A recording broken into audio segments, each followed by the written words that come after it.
Ladies and gentlemen, welcome to the podcast where we hope you're having a better week than Ricochet. It's lost the Midcard. Oh, shit. Yeah. I mean, yeah. Ow. Sheesh. Truth hurts. We got a lot to talk about. Should we change our logo from Cesaro to Ricochet? Shit, I don't think Ricochet's in the mid-card even anymore. I mean... Nah, he's not. Riddick Moss pinned him. Come on. Towel. We got a lot to talk about. Super Shitdown is not going to be a lot of that to talk about. We'll briefly gloss over how crappy that show was. Because it was shit. AEW Revolution, tremendous show. Match of the Year candidate in there. Hell, the Dynamite before the Go Home show had a Match of the Year candidate as well. So AEW on fire, as always.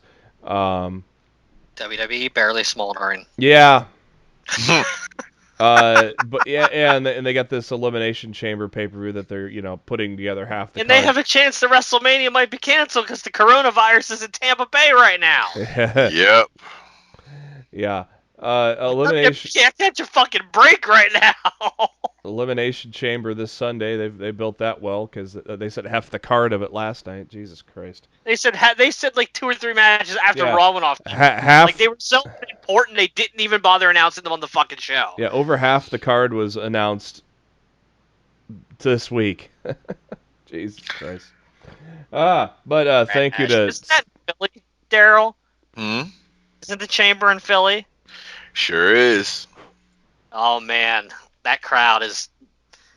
I told my son. If I'm that crowd, I'm not in the mood. I told my son. I said, my son's telling his brother, like, "Hey, yeah, Elimination Chamber, Dominic is this Sunday. This, that, and the other." I was like, "Dimitri, guess where the Elimination Chamber is in Philly?" He's like, "So, I don't care." Wow. Yeah. Basically, not Those not are many my of kids. And if that's the attitude from a standard kid wrestling fan, and I'm telling you what, dude, your son was super into AEW Saturday night. Absolutely. And if that's his attitude towards the fact that the Elimination Chamber is within driving distance of you guys this weekend, that says a lot about the WWE product as a whole now. Yeah. Oh boy. Thank you to At least Spider. Raw was good last night.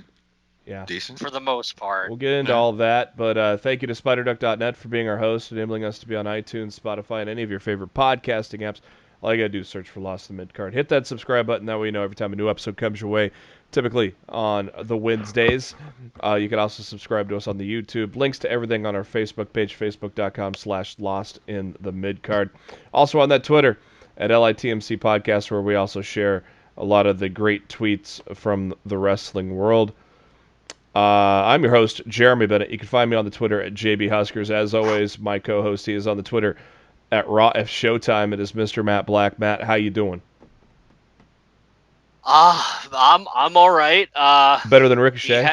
We had our I can't imagine many people not doing better than Ricochet right now. Unfortunately, that poor man. Man, he pissed in someone's Cheerios.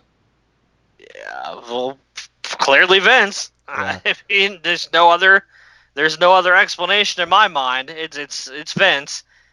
But pro wrestling's real WrestleMania just concluded over the weekend with Revolution, and WWE's on the road to something. Yeah, Cody kind of mentioned if that coronavirus has its way, we're not getting a WrestleMania in Tampa Bay in a few weeks. So that's gonna be something we really need to closely follow and monitor throughout the rest of this month. Well, you know where I work at. Yeah. Well, considering Yeah. Vince was just gonna shit all over it anyways, maybe it's best it gets canceled. Hey, pal, let's buy all the hand sanitizer in Tampa we can. It's already sold out. I know, right? That other voice you hear, he is on the Twitter at no one like D, Mr. Darryl Bullock. Darryl, how you doing? Fuck Joe Koff. Fuck Joe Koff. He's still.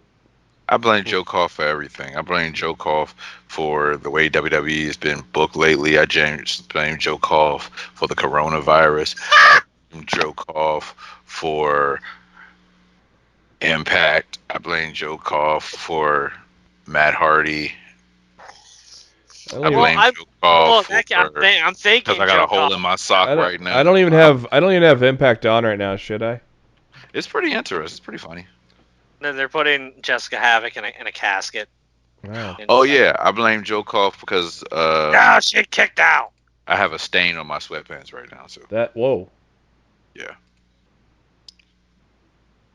Yeah. I don't even want to know where that's from. There we go. Yeah. Gotta blame him for somebody. Blame somebody. Shit. Yep. That's a rickety looking casket. Oh, I can afford. I'm not dead yet. As the door almost shuts. Briefly, I mean, we're not gonna talk much about Dynamite since Revolution happened, but that Iron Man match, you got to chalk that one up for a match of the year candidate, don't you guys? So fucking Si, senor. Si, senor. And then it gets topped later by AEW with the tag match. So they're right there in the course of what 3 days. You got 2 match of the year candidates from AEW, and what did WWE give us? They gave us Super Showdown. In both matches, I Kenny Omega in them. Yeah. So I would really like everybody who's saying Kenny Omega isn't the same guy from New Japan, to kindly shut the fuck up now. Is that interviewer Disco Inferno's illegitimate son? I don't know. Disco Inferno I actually saw on the show earlier, so that's a bad joke. Pretty much. The fact that he's still around is sad. Disco fever. Yeah. On Dynamite, big win for the Jurassic Express since they lose all the time. They beat the Inner Circle, so I guess that was pretty big. Yeah, pretty decent show. Good sit down. I thought it was a really good show. Yeah, good sit down with the Bucks and Omega. Decent. You're just a jobber in Ring of Honor when we found you. That was fucked up. That line was fucking great. Fuck Joe Koff. Damn right. Fuck him. I love how AEW, just like every other company not named WWE, does not mind naming the other wrestling companies in the world on their show. Yeah, well, Vince is just an idiot, so. Like, this should exist. Like, there's no need to freaking pretend like it doesn't. What'd you guys think of the weigh-in? Do you think it belongs in pro wrestling? Did you like it? It's a different dynamic. I mean, for the most part, you see it with UFC and you see it with professional boxing. So I mean, it's pretty cool. It gives it's kind of a break from the traditional contract signings. Oh God, WWE shoved those down our throat, didn't they? Yeah, I'm okay with it. I thought it was a nice change of pace. Yeah. A planned Hardway headbutt with Moxley and Jericho, or was it accidental? That was no, the headbutt was on purpose. That was on purpose, bro. The staples in the nose was not on purpose. Nice touch though, as Mox bit into them in the match. Yeah.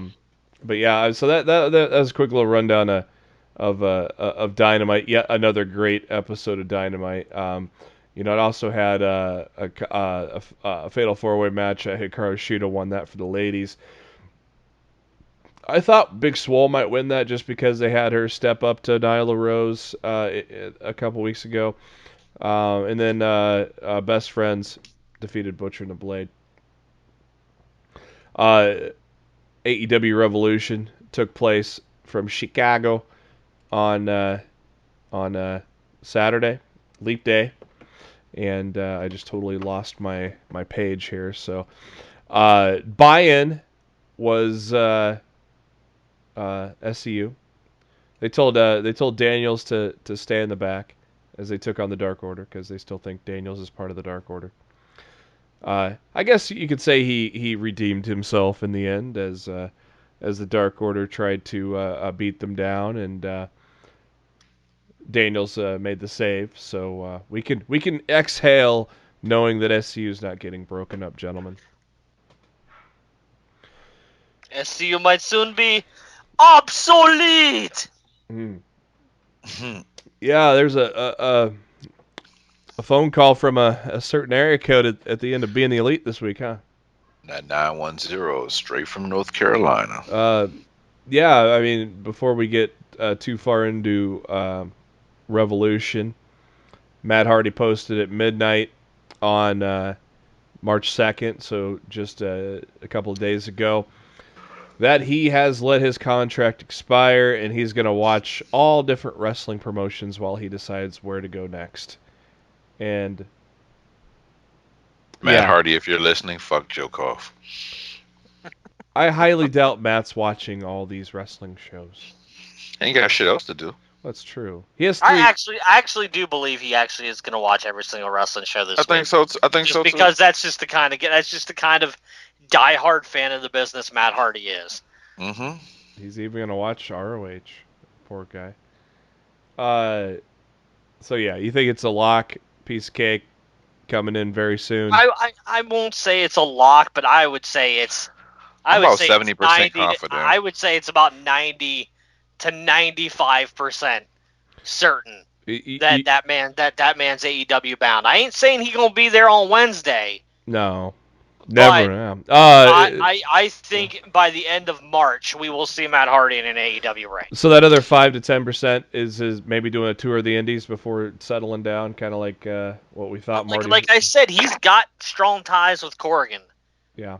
Mm-hmm. But I don't know what kind of money he's looking for. And as campy as Power can be sometimes, it would not surprise me to see him end up there. I really don't want to see him reconcile to the point with Ed Nordholm that he would go back to Impact. I really don't want to see that. I don't want to come see on. I clearly don't want to see him in Ring of Honor. No credit. So, you really see him going back to no. is where I want to see him go. You really see him going back to no credit. I see it as a possibility. Oh, no I actually see Impact as a better possibility than Ring of Honor. Well, shit. Impact is a better possibility than Ring of Honor for everybody. Shit, Walgreens is a better possibility than Impact. I mean, in Ring of Honor. Tell Alex Shelley that he's going back to compete in that Pure tournament. Yeah, I don't know what the hell's going on with Shelley right now. Loyalty. I thought WWE would have freaking signed him. Well, when you're not really doing anything with Kushida, why not pair those guys up? You know. Loyalty. Loyalty to Joe Koff. I mean, yeah. Fuck them. So yeah, what was the Pure Championship? Was that just shut down and kind of terminated?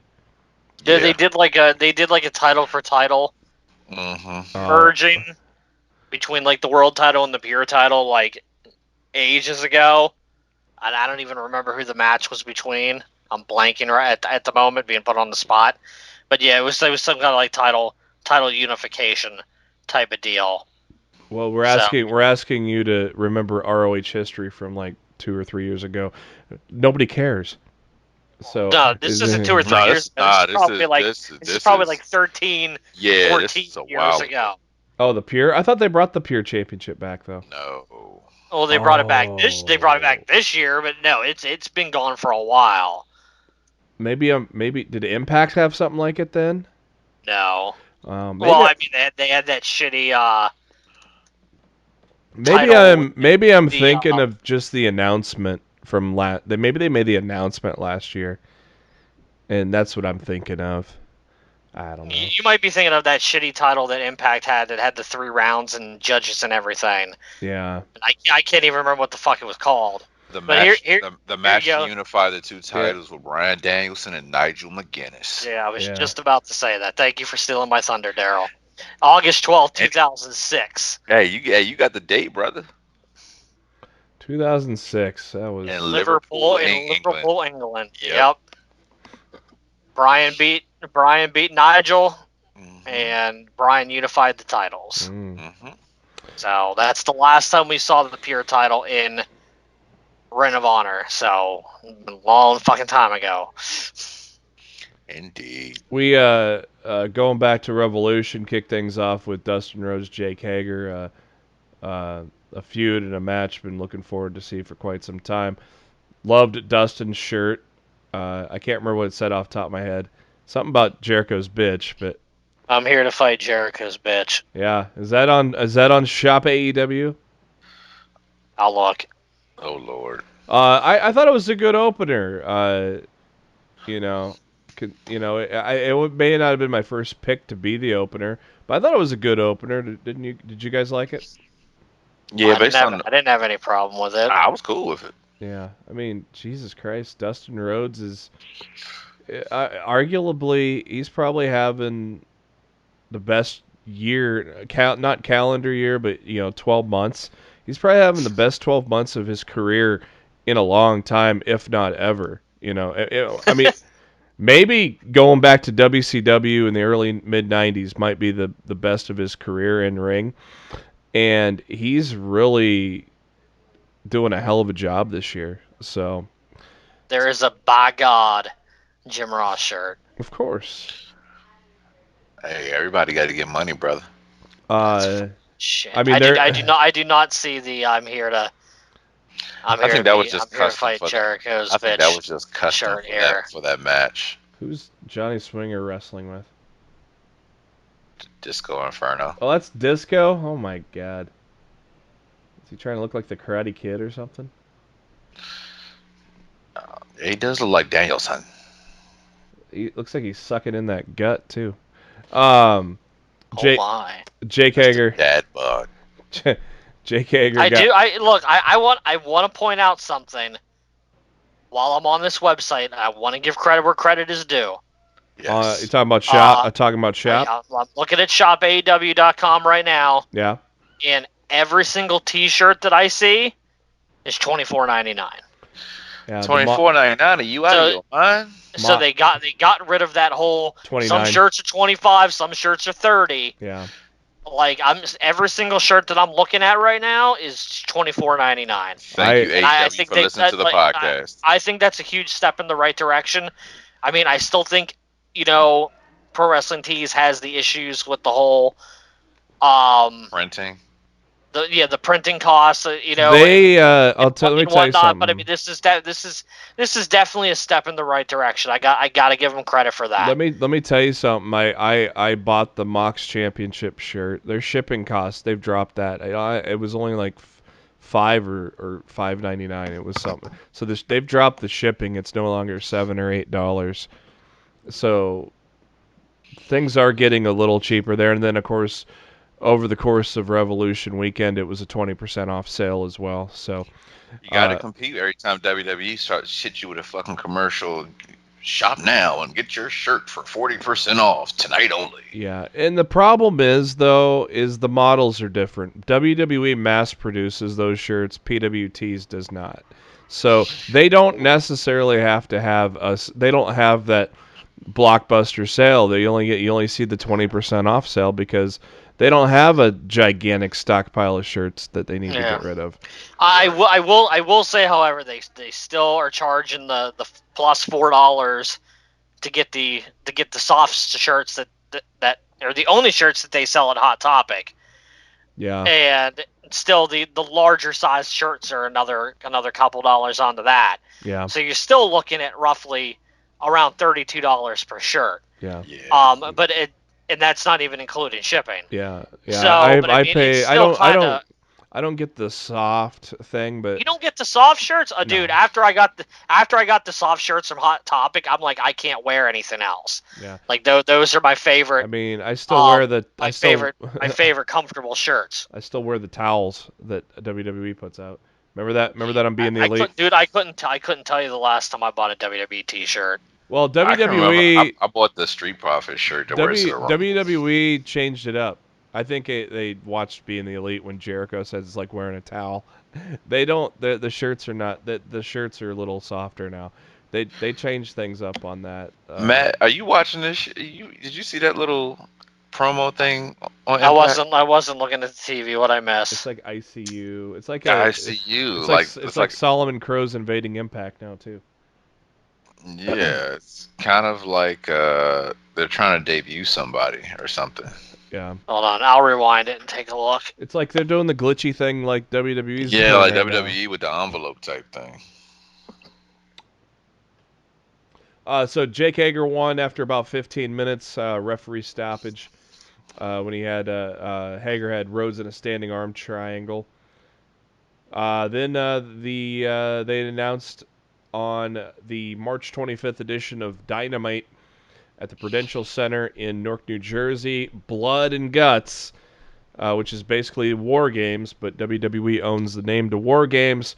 But Blood and Guts is funny because, well, it's a reference of what Vince called them when they were talking about interviewing Vince for some reason and asking him about the blood that's in AEW, and Vince said that they're not a blood and guts company. So AEW is calling that edition of Dynamite Blood and Guts. Many speculate that That's what they're calling. That's what they're calling the match type. Is it? Because that's what Khan said on the scrum after Okay. Revolution. The match, the War Games match they are calling it Blood and Guts. I was wondering, and I just saw that advertisement, and I care so little about Impact. I don't even care to scan the little barcode that they wanted me to scan with my phone to learn more. Oh, so I didn't even notice that. So I was just looking. I noticed it, but I wasn't going to do it. Yeah, I'm not doing it either. Probably just takes you to joindarkorder.com. Maybe. Yeah. Oh my God, that was funny. Somebody suggested Ricochet go join Dark Order. Sammy Guevara, Darby Allin. The match itself was short, but it was a lot of fun beforehand as they were beating the shit out of each other. I love Darby's. I don't know what else to call it, but again, his suicide dive is unlike any other. The speed that he just comes at somebody. Yeah, he almost killed himself. Man. And then Sammy hitting a 630 through a table. That was cool. Yeah. Like, I've only seen two. He hit that shit flush. I've only ever seen two people do 630s. It's him and Ricochet. Yeah, that was cool. And Darby hitting the coffin drop. That flipping stunner he did to set up the coffin drop. I love that move too, because it looked like Sammy's pulling a move off on Darby, but then Darby ends up hitting the stunner on him. It's just crazy how that the whole thing plays out. I do want to let you know something real quick, JB. All parties involved at my house got a V-trigger by me. Matt got one, my cousin got one, and my friend Mike got one. Oh my God. Yeah. You were trying to V-trigger everybody. I was just trying to get the fried chicken together. Give me my chicken friends. Yeah, almost V-triggered. Don't get me started. Don't get me started on chicken God, fried. please don't do that, JB. Jesus Christ, what the fuck? Well, I'm not a fucking mind reader, so tell the class. Don't get me started. Not gonna do it. We're not gonna do it. All right. We're not gonna do it. Next up, match of the year candidate. Many people gave it 5 stars. I don't know what Meltzer gave it, but tag team titles: Hangman Kenny, Bucks. Jesus Christ, this is definitely got jotted down for the marquee for match of the year. Had a little bit of everything. What stood out to you in this for you guys? What moments stood out to you in the tag title match? Fucking Hangman hitting that damn one-winged angel. Yeah, that's pretty cool. Yeah, and then the ending for me when he teased Buckshot Lariat on Kenny. Oh man, what was that all about? What was he thinking about it, or are we just? I'm telling you right now, before this year is over, and I don't know who's going to be holding the title, But before this year is over, we're going to be on this podcast talking about Kenny Omega against Heyman Adam Page for the AEW World Championship. Yeah. It's going to happen, and it's going to be fucking epic. Yep. Yeah. So I would not be surprised if it's Heyman beating Moxley, and then Omega beating Heyman. But I'm telling you, one way or another, so one of those guys is going to have that title, and we're going to be talking about Heyman versus Omega for that world title by the end of this year. And it's going to be fucking incredible because the build that they're giving us to lead up to it is just fucking tremendous. Yeah, and it just shows how good storytelling can still be in professional wrestling when you allow it to freaking be told. Yeah, when you have a long feud, the WWE's answer, let's have them have 85 matches. Where no build up whatsoever. AEW shows you how to have a long feud without having 85 matches. I mean, Jesus Christ, how many times did the Street Profits go against Rollins and fucking Murphy? I mean, and then there's another example of the exact same thing. Obviously Reigns and Corbin, but something else like, anytime they say last chance, it's like, oh, there's title change. Yeah, definitely chalk up the tag title matches as a match of the year candidate there. Next up, AEW Women's Championship, Nyla Rose, Chris Statlander. I thought it was decent, but Jesus Christ, it's gonna be hard to. You're not gonna get the crowd into it because you just took the crowd through like a 30-minute. Insane any match after that tag match was on a death slot. Pretty much. There's just nothing that could be done about it. No, this was a decent match. It wasn't anything special, but it was decent. I liked it. Yeah, Nyla Rose retaining, no surprise there. I told you, Matt. What are you telling me? Like you're rubbing it in or something? I was giving you a logical reason of why it could go the other way. You know what? Just fuck Joe Koff. I blame him. Blame all you want. Yeah. Cody MJF next. How about that tattoo? Yeah. Not a fan, to be perfectly honest. But it's his body. He can do whatever the fuck he wants. According to the sheets, Brandy is not a fan of it either. No, it's not according to the sheet. She said it at the scrum after Revolution. Oh, did she? Okay. I loved on if you watched Being the Elite this week how he was covering it up during the C2E2. Yeah, that was funny. I watched the damn C2E2 thing, and I didn't even think anything about of it. The fucking scarf at the time. I just thought he was being fucking goofy. Yeah. And when I watched BTE back, and I'm like, oh shit, that makes so much more sense now. I like it on his neck. It's just the angle that he has it right there. Like, yeah, it's unique. It's unique. It's big too. Yeah, I mean, you can do what you want to do. I get it. I thought Cody and MJF was good in a different way from the obvious 5-star match we had with the tag match. I thought this was a more old school battle. It was traditional. Yeah. I thought it was very well done. I loved the ring and the tights. It's just like the old Nux and the tights. That was really old school as well. Arn taking a bump. I thought Brandy was gonna take a bump, but no, it was Arn taking one. That tough son of a bitch got up and started coaching again eventually in that match. My God. It was good. I thought it was real good. What did you guys think and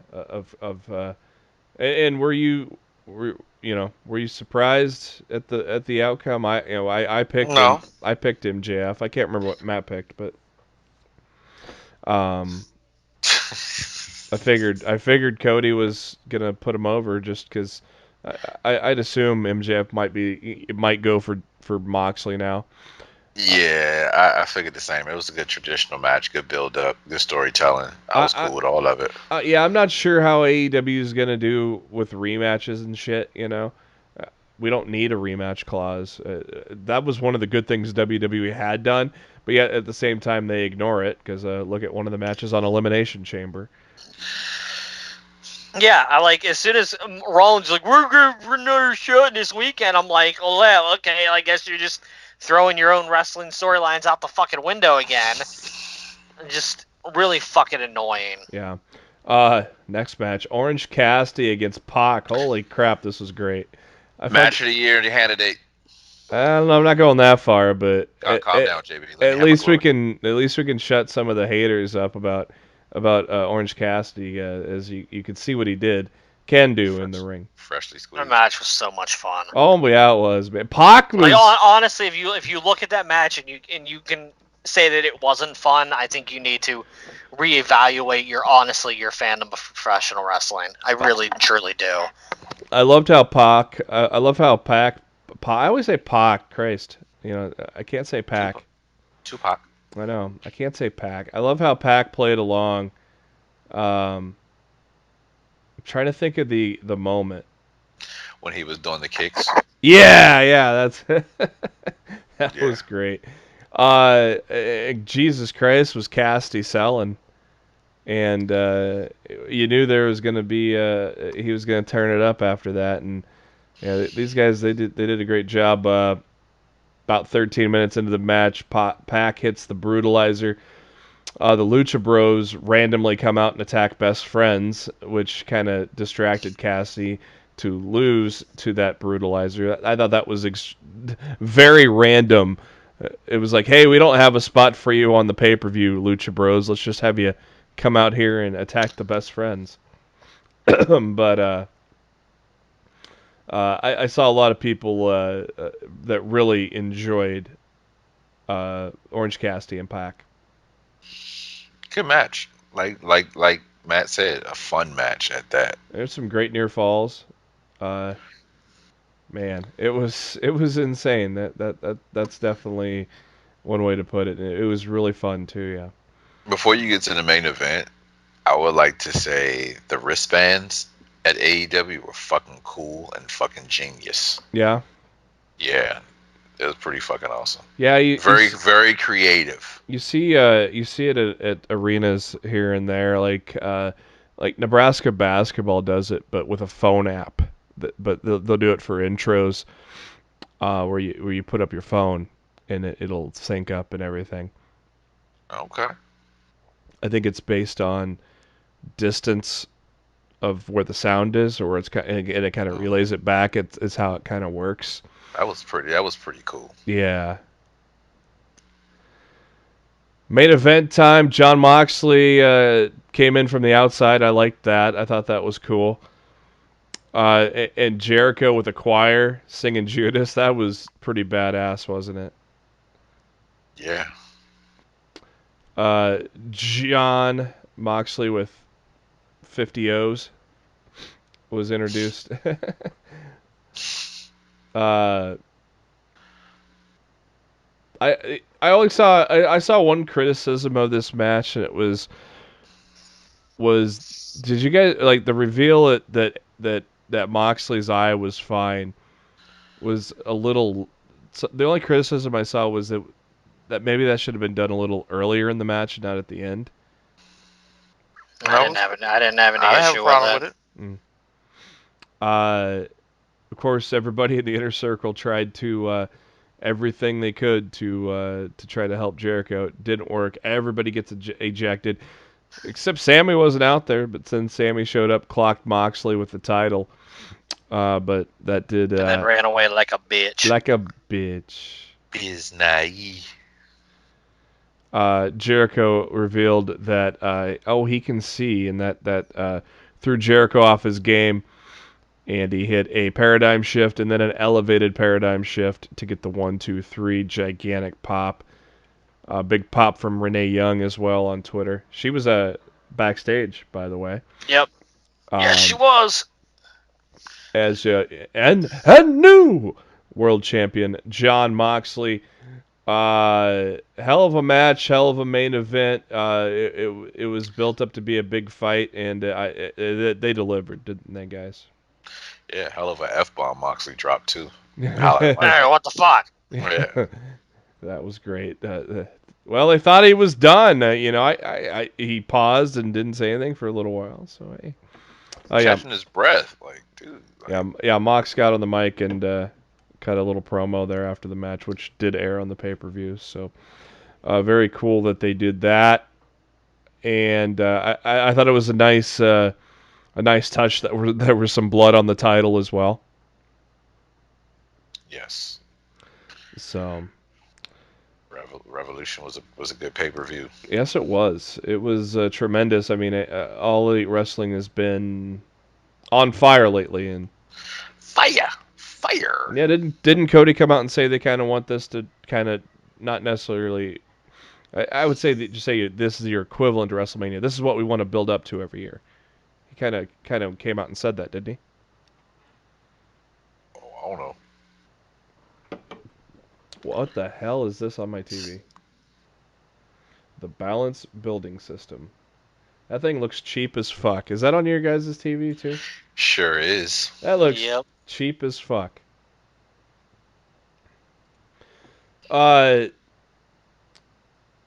Gee, what a surprise. Super Shitdown was a shit show, wasn't it? Super letdown. Yeah. Uh, the only thing that was really redeeming I called it all. yeah. The only thing that was redeeming out of this was the 2 tag title matches. Those were good. Gauntlet match was kind of shit. It was kind of cool to see Truth kind of sneak through. Of course, you got The Undertaker returning. A lot of people complaining that AJ got pinned through one move. But, sometimes you got to use that kayfabe and realize, oh, it was the art of surprise, I did think it was a cool moment, though, with Taker. Taking out Gallows and Anderson backstage and then walking in front of the camera. Look, if Taker don't move better by Mania like he moved in Saudi, they better set up Undertaker and Aleister Black against the OC in a handicap match at WrestleMania. Yeah. Because he did not look good. No. Just going out there and delivering one move. And honestly, if he's in that bad of shape, please give Black the rub and do a handicap match. Pretty much. Do 3-on-2 and let Black and Taker go over, and Styles doesn't even have to be pinned. You can pin Gallows or Anderson, and just that's what I'd be doing after what I saw Taker. After I saw Taker on Thursday, I would really be thinking about going that route. Yeah. Glad I didn't miss anything. New tag champs, as we both had predicted last week, Miz and Morrison. Hey, ho. That's getting over, isn't it? Yeah. The other tag match was good. Hello, Tessa. The other tag match was good. Obviously, there was a rematch on Monday. We'll talk about. Of course, Mansoor. I thought Mansoor and Ziggler was decent. Not great, but decent. Mansoor always wins in Saudi. Yeah, he's got a nice undefeated streak there. Both title matches were shit. Ricochet and The Fiend looked like jobbers. And the cage match was as boring as fuck. I didn't even watch it. I think I skipped through it. I know I watched live. Maybe I fell asleep. Shit, I don't know. Yeah, it was just not good. But hey, Vince got $50 million check, right? Fucking idiot. NXT this week, Dijakovic took on Cameron Grimes to kick things off. Damian Priest with a little blackjack clocking Dijakovic in the knee there, so Grimes gets over. So I probably expect Grimes and Keith Lee coming down the pike pretty soon. How about the prospects? Or it's pretty obvious by now, but Finn Balor and Walter. Are you excited? You guys excited for that? Yes. Yeah, I think that'll be a tremendous match. I thought Austin Theory and Ciampa was very well done. That kid's got a future, pal. Till Vince buries him. Nobody has a future in WWE at this point as long as Vince McMahon's around. Pretty much. You need to concentrate on the DC Defenders. Killian Dane won in a battle of two big dudes. Are they trying to make the Forgotten Sons faces now? I don't. Yeah, and it's not gonna fucking work either. No, it's not. That was odd. Look, this was not a good episode of NXT. For the second week in a row. For a second week in a row. Like, see, I don't know what that brand's problem is, because Takeover Portland. I was talking to Darryl about this over the weekend. Takeover Portland was amazing. Yeah. The follow-up was trash. The last two episodes of NXT since Portland have both been crap, and now their entire reliance on people watching their show this week is 2 steel cage matches. Yay! Yippity! With 2 matches that we've already seen done, almost ad nauseum at this point. Yeah. I don't know what happened. Yeah, I don't know. I really don't, because as much as I love NXT, the product the last couple weeks has not been good. I think a lot of Vince is trickling down and starting to trickle down there now. Main event, Bianca Belair, Charlotte Flair. Good main event though. I still think Bianca is going to be involved in that, and it's going to be a triple threat. Not a chance. Negative, sir. Negative, Ghost Rider. She lost clean to Rhea. She lost clean to Charlotte. She has no stake to claim to be in that match. Yeah. Nope. She done. Well, She'll be in that women's ladder match the night before, and she might win that, but she ain't going to Mania. Nope. They had a bowling alley Impact. Probably. That's Sam's Town. ROH performs there a lot. Tess is down on the 7th lane. SmackDown. Goldberg got booed. What a surprise, because what they did to the Fiend. Look. Here's the funny thing. Everybody on the internet want to bitch about Goldberg. Freaking people in Boston want to bitch about Goldberg. But here's the deal.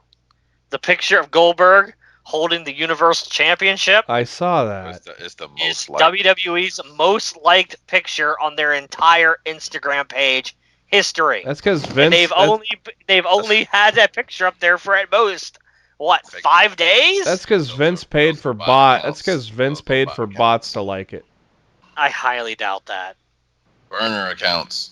That'd be a whole fucking lot of burner accounts, though. Yeah, it's a lot easier to do bots than burner accounts. I just want to continue to remind that the hardcore social media wrestling fan is still the minority of wrestling fans.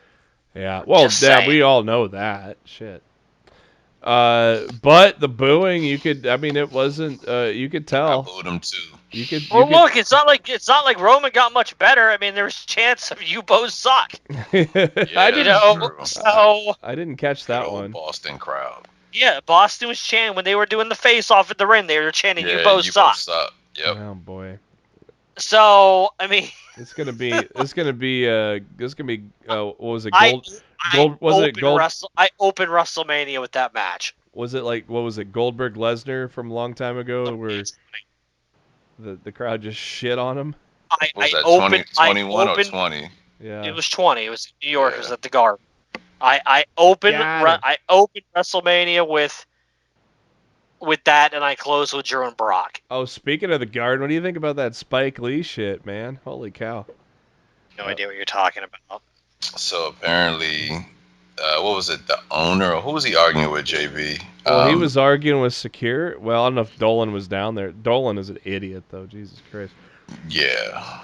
But apparently, well, Spike Lee, he said for 28 years to use the employee entrance, and he got denied entry into Madison Square Garden last night, and someone took video of him arguing, and I don't know, it was a whole ordeal. Then he was on First Take this morning. Yeah, he was. I saw that on my lunch break. Oh my. It was quite the ordeal. That's the Hey. one guaranteed fan at a Knicks game that you're going to get season. That's going to actually pay for his season tickets, and you want to deny him his entrance. Fuck out of here. Yeah. I just want to point out for the record right now, Matt Hardy is on Twitter tweeting about Impact. Okay. So he's he is watching the show, ladies and gentlemen. Matt Hardy, a man of his fucking word. Hey, he said he's going to watch some wrestling. He said he's gonna watch it all. You don't understand how hard it is to be Matt Hardy. Hey, how's he going to? He's going to watch 2 shows tomorrow. Free the Delete, is that coming? Did that come today, or is that tomorrow? Noon tomorrow, noon on Wednesday. Tomorrow. Apparently, it is the first part of the multi-part series finale. Yep. Looking forward to it. Bailey taking on Naomi because they got to have rematches all the damn time. Welcome back Sasha Banks, and then Lacey Evans came in. So hey, we got a tag match, playa. My God. Yeah, what happened to some of these chamber matches they were promised? Like all of a sudden. I don't even want to talk about that shit. Like you got so much shit advertised. You advertised the men's chamber match. Yeah, Sheamus was Sheamus was cutting a promo about it. Yeah, Sheamus said he was in the men's chamber. Lacey Evans the week before said she was in the SmackDown women's chamber. Now neither of those chamber matches are happening. Yeah, pretty much. Great creative going on within WWE right now, guys. That's like really just great shit. It's just Vince knee jerk, and it's so stupid. But yet, what the fuck you talking about, pal? Roman Reigns doesn't need to hurt anything. Even though SmackDown was so-so, I thought Robert Roode and Kofi was a good match. Kofi Kingston don't need to be fucking chopping to Robert Roode. No, he does not. I just need to be pointing that out. I think this man was on the road to fucking WrestleMania last year. Yeah. And now he's fucking chopping to fucking Robert Roode. I'm like, right. It's fucking it's ridiculous. Well, what's Daniel Bryan doing on the road to WrestleMania this year? Feuding with Drew Gulak? I don't fucking know. Yeah. That'll put butts in the seats. I had an idea. Look, if that match actually happens, I guarantee you it'll be great. Oh, yeah. But if that's really their plan for Daniel Bryan at WrestleMania, I don't even know. No. I had a good idea. Look, I'll still take that over Vince's WrestleMania Daniel Bryan boner of Bryan versus Sheamus. Yeah, I heard about which that. He always seems to love to go to at this time of year. Well, so did Bryan ever get his revenge for that 18 seconds? No. I don't want revenge. I just want them to be left alone. Sheamus can continue his feud with all the midgets on SmackDown, and just whatever. I'm so SmackDown is a bad show, man. Yeah, we all know because it's bad show. The one that Vince pays most attention to, so it's going to be the bad show. And it used to be so good. After that match, Sonya Deville and Mandy Rose watching, and Sonya putting fuel on that fire. Your man looks happy. Hey, Ducky. Wouldn't even be surprised if we don't even get a conclusion to that storyline. Oh, yeah. That's getting dropped, too. Yeah, just leave it to Vince to fuck that up. Pretty much. Elimination Intercontinental Championship contract signing, and Sami Zayn pulled a fast one on Braun Strowman, so now we got a 3-on-1 handicap match, which, we'll predict there at the end of the show. Hey, Curtis Axel's still employed with the company. He took on Daniel Bryan with Gulak on commentary. This was not a good match. At least they got Gulak on TV more, so I like that. There is no way that they're leading to this at WrestleMania. No, I wish I could have thought of remember what my thought for Daniel Bryan at Mania, but it is fucking slipping my mind right now.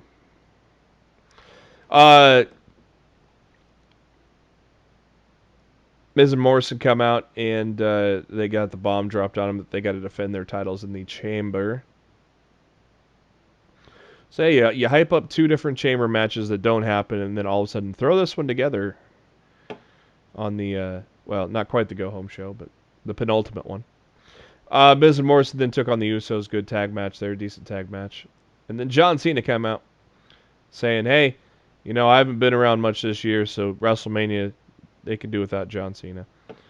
Then the Fiend came out, and all he did was point at the sign, which was interesting. So bad. Yeah, I mean, obviously, I think they're turning Wyatt babyface. Which they're not. I don't think so.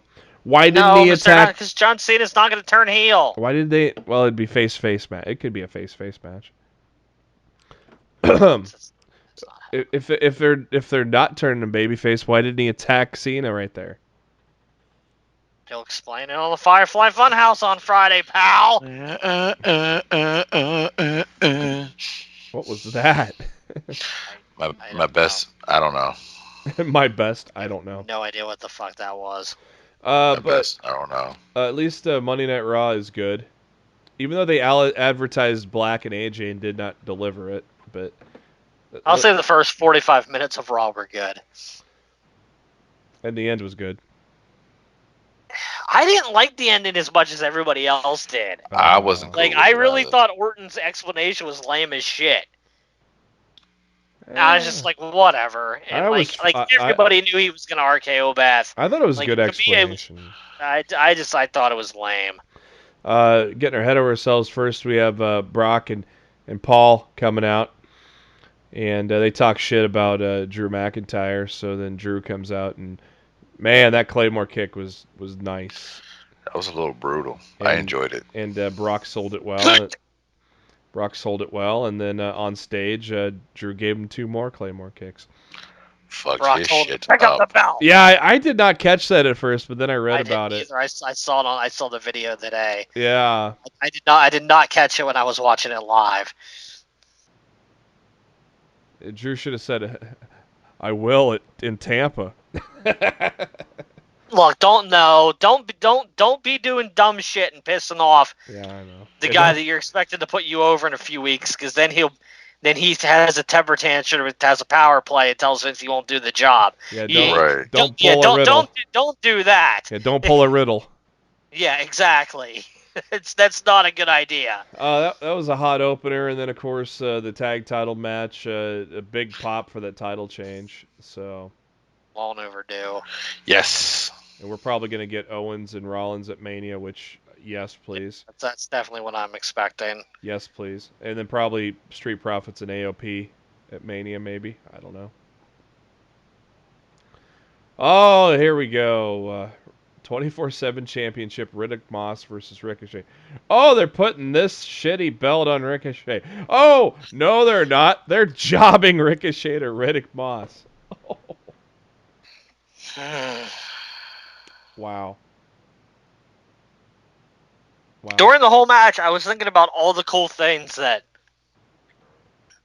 Ricochet could do with that title. Like, he could be, like, the way he could get away from people backstage and shit. Yeah.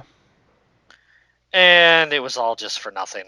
I was wasting my time thinking up cool ideas that Ricochet could do, because for some reason Vince is a petty cunt and decided that Ricochet is all of a sudden going to be buried for no reason. Yeah, he welcome to Cedric Alexander land.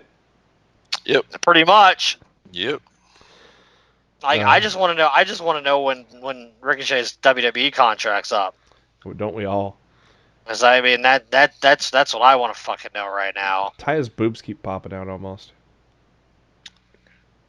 She keeps adjusting. OC came out and they for some reason showed a clip of Mark Wahlberg giving a message to AJ Styles because, well, Wahlberg's got a movie to pimp.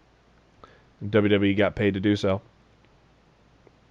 Look, you must heed the warning of Marky Mark.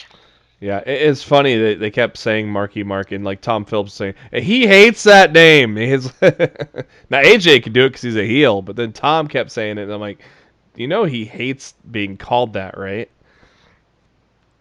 So it's supposed to be Aleister Black and AJ Styles, so yeah, get hyped right now. AJ pulling a fast one, and he has to go through Anderson and Gallows to get to AJ, and by that time he was dead, basically. So there you go. Does set up the no DQ match at Elimination Chamber, though, so that should be good. Liv Morgan, Ruby Riott, that was just basically an angle of showing that 3 women are going to fight the Chamber. Shayna Baszler was supposed to take on Asuka, but Asuka's not medically cleared, so Kairi Sane stepped in. It was like, well, this is definitely not going to be an NXT match like the ones they've had. And, well, it went longer than I thought it would. We'll just say that. Great tag match between Angel Garza, Andrade, Rey Mysterio, and Humberto Carrillo. Yeah, again, this was what I was getting at. The whole how many times we're gonna have this match. Humberto Carrillo and Humberto Carrillo and Andrade have another U.S. title match at the Chamber. And it's like, oh well, this is definitely gonna be Carrillo taking the title because Andrade. I don't know. I've been hearing Fatal 4-Way at Mania. With these 4, that would be with those 4 guys. So like, I don't know why they're doing another title match right now. I don't know, but they had Andrade take the pin here, and you kind of wonder if it's like residuals from the suspension. So that's what made me think Carrillo's probably going to take the title from him on Sunday. But I don't know. Like, honestly, if I'm changing that title, I'm changing it in Mania. Like, I'm not wasting time and doing it at the fucking Elimination Chamber. Yeah, and then Beth Phoenix comes out. She didn't really get much out before Randy showed up. I loved how Randy wanted a hug. I laughed. And then he was like, oh, how about a handshake? So Orton telling a great story about when he was 19. Very, very well done there by Randy. Then mentioned how him and Edge went on to become rivals for the IC belt, and then tag team champions after that with Rated RKO. Reminded how he made a lot of poor choices in life, like pooping in gym bags and stuff. And he said the truth is everybody thinks that it's Randy's fault, but no, it's Beth's fault. For all this is Beth's fault. She enabled Edge to come back, and all that stuff. So Randy was basically saving Edge by RKOing him and giving him a concerto. I thought it was a decent explanation of why he did what he did. Lame. Lame. You guys can go eat a dick, but eat your own damn dick. I'm not doing that. Beth then slaps Randy and then kicked him in the gut, but immediately Randy drops the RKO. That was good execution. The kick to the gut and then right into the RKO. I kind of wanted to... If she'd have kicked him in the dick, she wouldn't have had to eat an RKO. Yeah.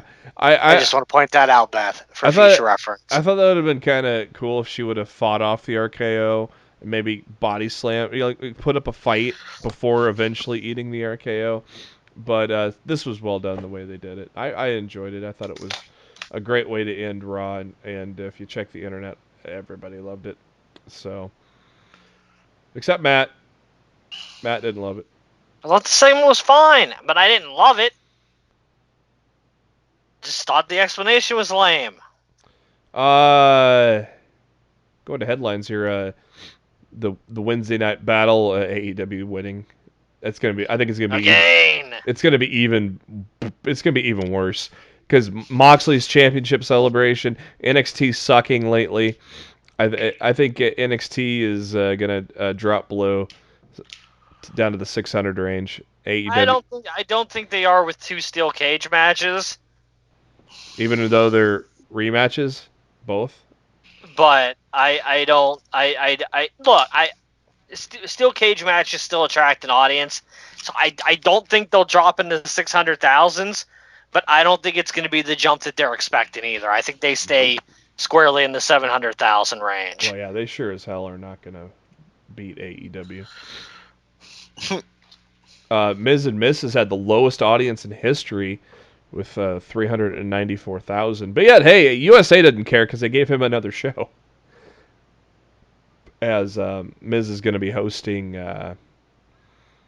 reality show, game show kind of thing called Cannonball. That's coming out this summer. So Miz is getting that USA money. Friday Night SmackDown. I guess John Cena brings in the ratings because they had a nice jump to 2.7 million. About 250,000 more people tuned in for SmackDown. Raw, a little bit of a bump, not much. Still at the 2.2 million. And Hour 3 still had a little bit, quite a bit of a drop off. So people were not hanging on for the Randy Orton Beth Phoenix segment, even though it was a good segment. Well, we joked, or maybe we weren't joking about the coronavirus affecting Mania, but it's already affected New Japan Pro Wrestling. They have canceled all events, at least leading up to mid-March, but many people think it's going to go into April with this the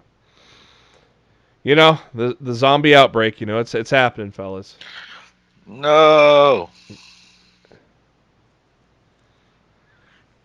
And it's happening.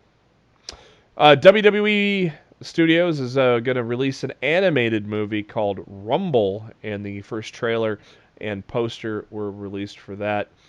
The film will star Will Arnett, who is Batman, Terry Crews. Also will feature Roman Reigns, Becky Lynch, Tony Danza, Stephen A. Smith, and Michael Buffer. All right. Set to come out in 2021. In a world where monster wrestling is a global sport and monsters are superstar athletes, teenage Winnie seeks to follow in her father's footsteps in an underdog story that everybody's going to love.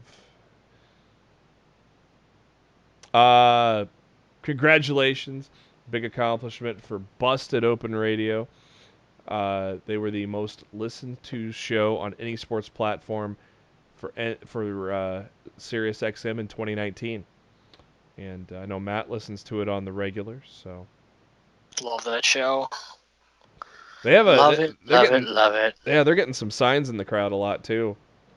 Oh and yeah, they're all over the place. And like extravagant signs too. Like these aren't no cheapo, put a little marker on a whiteboard type of deal, man.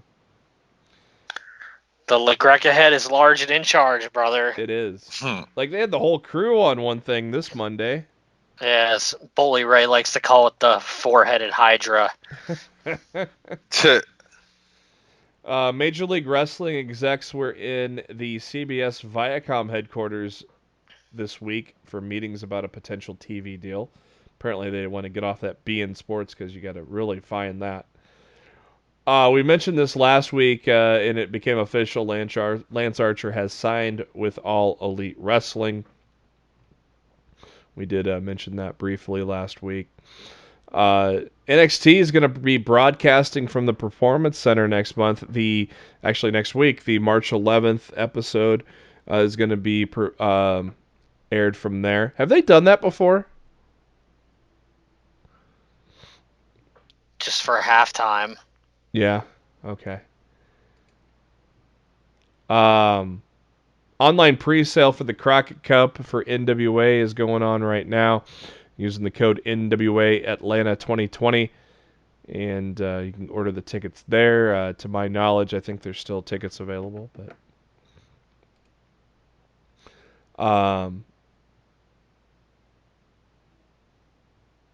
the Countdown to Revolution show that aired after Dynamite this past Wednesday got about 383,000 viewers. Not bad for that time slot there. Some merch information. Kevin Owens has got a new shirt out, and it's going to benefit mental health organizations. So his Just Keep Fighting t-shirt, it's out there on WWE Shop, and the proceeds will be donated to an organization in Canada and also one in the United States. Good stuff there. Kevin Owens posted a video on Twitter on the 27th of February detailing the shirt that's now available in the shop. Vince being a dick news, he filed trademarks for the Revival. He filed trademarks for the Mechanics and No Flips, Just Fists. Didn't we talk about that last week, Matt? Yep, we did. I told you that was they weren't going to be able to get away with that. This is a follow-up to the Revival, who formed filed trademarks for Top Guys, Say Yeah, No Flips, Just Fists. So I'm guessing Vince is gonna flex muscle and get that one. And then the Mechanics. That's funny because he's probably foreshadowing that would be what they would want to call themselves. So I own it now, pal. So yeah, Vince being a dick news. A little bit of Ring of Honor news, because why? Fuck Joe Koff. Apparently, Yep. Boston is the dumbest team in the NBA. What'd they do? You fouled Brooklyn with like 0.2 seconds on the clock and let them shoot 3 free throws to tie the game to take this thing into overtime. Oh, great. You fucking idiots. They You lose to the fucking Brooklyn. They just don't want you to watch the Philadelphia. Yeah, LA I game know. I coming turned up. the TNT at 10 o'clock to watch that, and these freaking idiots are going into overtime in a game that doesn't fucking matter. Fucking Brooklyn. Like, they should just take the rest of the damn year off. Thanks Just give to auto wins to everybody else they're supposed to be playing. the help of Nick Aldis in those very stylish mustard yellow pants, he attacks PCO, and that enabled PCO to lose his Ring of Honor championship to old Roosh Douche. Roosh Douche is now two-time champion Oh my God. for the Fuck Joe Koff organization. No one fucking cares. Viceland's Dark Side of the Ring is season 2 set to come out very soon. There is a target of late March, so later this month is when the series is going to return. The very first episode will, of course, talk about the Chris Benoit tragedy. Yeah, I'll pass. Yeah, that's not going to be lighthearted, is it? Yeah, I don't have an interest in watching depressing shit like that. I'm good. Lady you've seen on NWA a lot lately, Tasha Steelz. She has been announced as a competitor in the Ring of Honor World Title Tournament. I don't know why they're having a tournament for a belt that they don't care about, but hey. Well, they made a brand new title. They're making a brand new title because they can't get the other one back from Kelly Klein. And they're restarting the division over again. We'll see how that goes. Yeah, I'm not holding my breath on that being anything. Gentlemen, They fucked it up once. They'll fuck it up again. Yep. Gentlemen, you making a road trip in May? It has been announced that the Money in the Bank pay-per-view is going to be at the Royal Farms Arena in Baltimore. No. I actually might. Man, if I had a chance to go to Money in the Bank pay-per-view, I kind of really like Money in the Bank. I didn't realize this until you just told me that this was happening. Yeah, Lakers 76ers on NBA TV. Don't mind if I do. I'll watch the Celtics. Blow it, probably. So May 10th, tickets went on sale, or go on sale, this Tuesday, the 10th of March, with an online pre-sale. I've always enjoyed the Money in the Bank pay-per-view. This might actually be something I'd like consider going to. Yeah. Matt Hardy's first post-WWE appearance will be in Queens, New York for the Big Event Convention. That was announced yesterday. And it's also going to include Undertaker, Bret Hart, Braun Strowman, and many more. And when does that happen? In March 7th. So that's just this weekend if you got anybody's up in the New York area. As we wrap up the show, of course, we're going to be watching WWE Backstage here at the top of the hour, and they have announced WWE at WWE on Fox on the Twitter has announced that the next 2020 WWE Hall of Fame inductee is going to be announced on Backstage. It's got to be Christian, don't you think? I hope it's Christian, but I'm worried it's like Jelly Belly Layfield, like I said earlier. So yeah, there's rumors that fuck's going to be on the Hall of Fame class.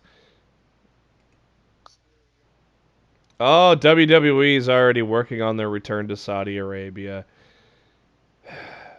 At this point, according to Mike Johnson, PW Insider, the date of possibly Thursday, August 20th, has been pitched for their event possibly in Jeddah. They've already said it's not happening. Yeah, because it'd only be 100 degrees out there. Yeah, exactly. Oh yeah, there he goes. That idea was shot down. Looking at October and November now, but yeah, Jesus Christ, it was like 60. So February, March is apparently a perfect time to do that. Yeah, do it at the beginning of the year. Do it at the end of the year. Like, don't give your fucking wrestlers heat stroke. To go out there and do these fucking shows.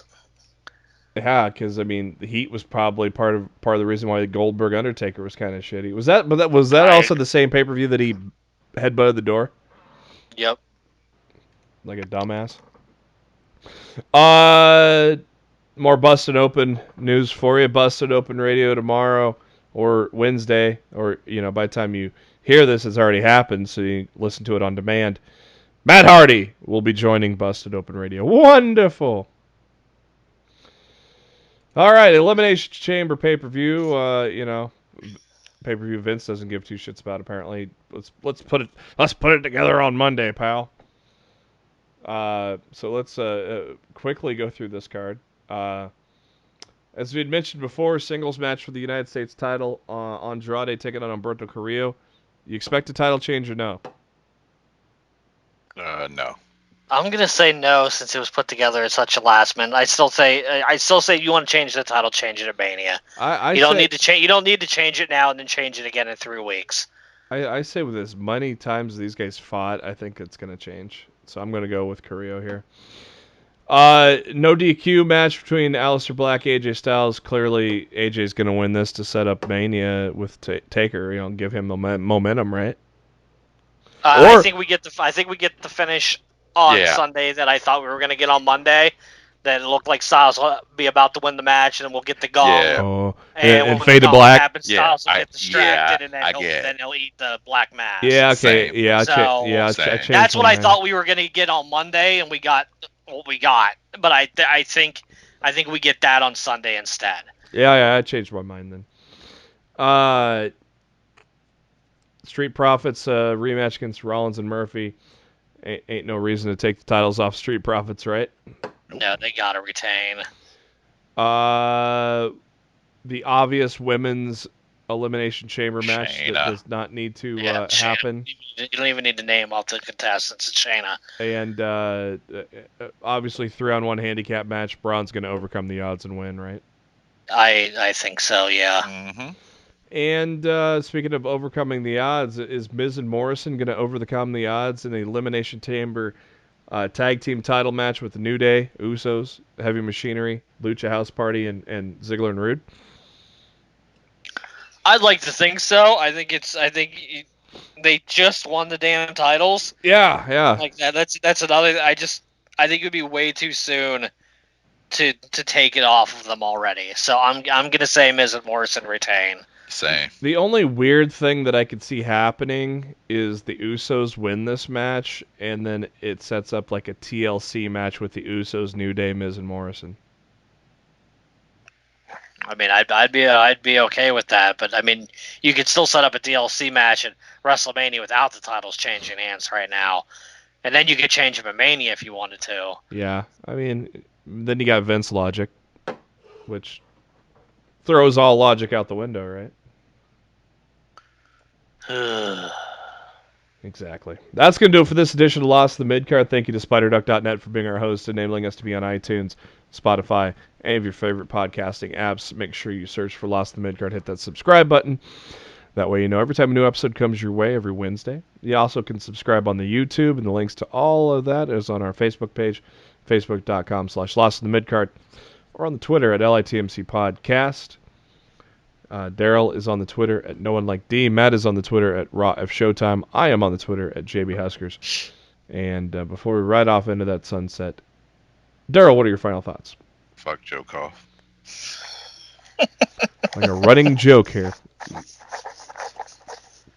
Matt, what are your final thoughts? I believe AEW is going to show NXT how to do a proper post pay-per-view event with Dynamite Wednesday night, and hopefully NXT's product's better tomorrow. Like I feel like the cage matches themselves are going to take up at least an hour of that 2-hour show. Yeah. So I mean, I don't know how the show can be that bad, but I mean, man, just the last 2 weeks, I'm hoping NXT rebounds this week and puts on a better show. But I think the momentum for AEW continues, and I think they have a really great show coming out of the pay-per-view. I mean, we know we're getting the debut of Lance Archer. You know, the potential that Matt Hardy might be there. You know, we got that really dope tag match between Moxley and Darby and Jericho and Sammy. Like, it's gonna be a great show, man. Yeah, definitely. I'm looking forward to Wednesday. Wednesday's my favorite night of wrestling on TV. And yeah, I can't wait for it. So I live for Wednesdays pretty much at this rate. Yeah. Hopefully, I obviously it's not going to be any surprise. People are going to tune in to see what see Moxley's championship celebration, see what happens next, and everything like that. I think it's going to be more interesting than 2 cage match rematches, to be honest. So, hey, Christian for Hall of Fame tonight. Hopefully we'll find that out in about 40 minutes. For Darryl and Matt, I really hope so. For Darryl Bullock, Matt Black, this is Jeremy Bennett. Thank you for tuning in to Lost in the Midcard. We'll catch you next week.